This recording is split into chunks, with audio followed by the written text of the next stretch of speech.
अस्सलाम वालेकुम वरहमतुल्लाहि वबरकातुहू। मिली अफकार में खुश आमदेद। मैं आपके साथ साहिब कासमी। नाज़रीन इकराम, पहलगाम में हुए दहशत गर्दाना हमले को लेकर लगातार हिंदुस्तान और पाकिस्तान के दरमियान कशीदगी देखने को मिल रही है। मुसलसल हिंदुस्तान पाकिस्तान पर शिकंजा कस रहा है। सिंध तास मुआहदा मुअत्तल कर दिया गया है। पाकिस्तानी परवाज़ों के फ़िज़ाई रास्ते को भी मनसूख कर दिया गया है। कुछ न्यूज़ चैनल्स के साथ साथ निजी यूट्यूब चैनलों को भी बैन कर दिया गया है। पाकिस्तानी ड्रामों पर भी पाबंदी लगा दी गई है और पाकिस्तान में मुकीम हिंदुस्तानी शहरियों को भी वापस बुला लिया गया है। इसके अलावा जो पाकिस्तानी हिंदुस्तान में मुकीम हैं उन्हें वापस पाकिस्तान भेजा जा रहा है। इस तरह की और भी कार्रवाइयां हैं जो हिंदुस्तान ने पाकिस्तान के खिलाफ की हैं। लेकिन इसी बीच सबसे बड़ा सवाल सीमा हैदर को लेकर है, जो गैर कानूनी तरीके से हिंदुस्तान आई हुई हैं। सीमा हैदर सन 2023 में पाकिस्तान से पहले दुबई पहुंची, वहां से नेपाल होते हुए बगैर किसी वीज़ा के गैर कानूनी तरीके से हिंदुस्तान में दाखिल हुई और अभी तक भी हिंदुस्तान में सचिन मीना के साथ मौजूद हैं।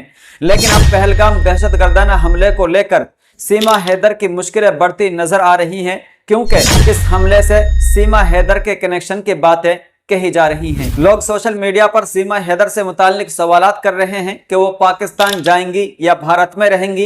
लेकिन इसी बीच पाकिस्तान में रहने वाले उनके शौहर गुलाम हैदर के वकील मोमिन मलिक ने भारतीय हुकूमत पर जोर दिया है कि वो नेपाल के रास्ते भारत आने वाली सीमा हैदर को पाकिस्तान वापस भेजे।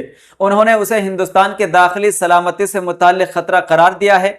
मोमिन मलिक ने एक प्रेस कॉन्फ्रेंस में कहा कि सीमा हैदर 3 जुलाई सन 2023 को बगैर किसी दुरुस्त दस्तावेजात के नेपाल के रास्ते भारत आई थी। गुलाम हैदर के वकील का कहना था कि सीमा हैदर के पास पासपोर्ट या वीज़ा न होने के बावजूद वो न सिर्फ भारत में रह रही हैं, बल्कि जमानत पर रिहा होने के बाद आज़ाद घूम रही हैं। उन्होंने सवाल उठाया कि जब भारत पाकिस्तानी शहरियों को डिपोर्ट कर रहा है तो फिर सीमा हैदर को ये छूट क्यों दी जा रही है। मोमिन मलिक ने यह भी दावा किया कि सीमा हैदर के जम्मू कश्मीर से ताल्लुकात हैं। यूट्यूब पर लाइव आते हुए उन्होंने कहा कि सीमा हैदर लिखी हुई स्क्रिप्ट के जरिए विक्टिम कार्ड खेल रही है और कहा कि सीमा भारत की सलामती के लिए खतरा है।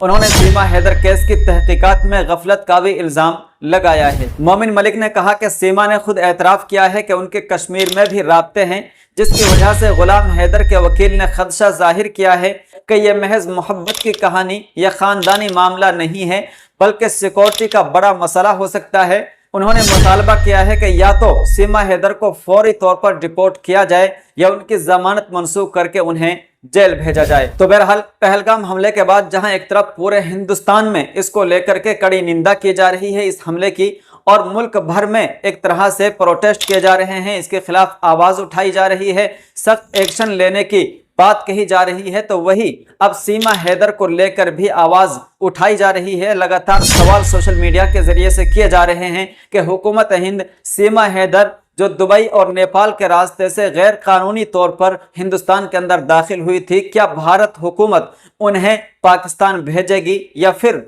हिंदुस्तान ही में रहने की इजाज़त उन्हें दी जाती रहेगी। खैर, हुकूमत हिंद इस मामले में क्या कुछ कदम उठाती है ये अभी कुछ नहीं कहा जा सकता, लेकिन इसके ताल्लुक से जो भी अपडेट आती रहेगी वो हम मिली अफकार के माध्यम से आप तक पहुंचाते रहेंगे। अभी इस खबर में इतना ही, फिर मिलते हैं किसी अगली वीडियो के साथ। अस्सलाम वालेकुम वरहमतुल्लाहि वबरकातुहू।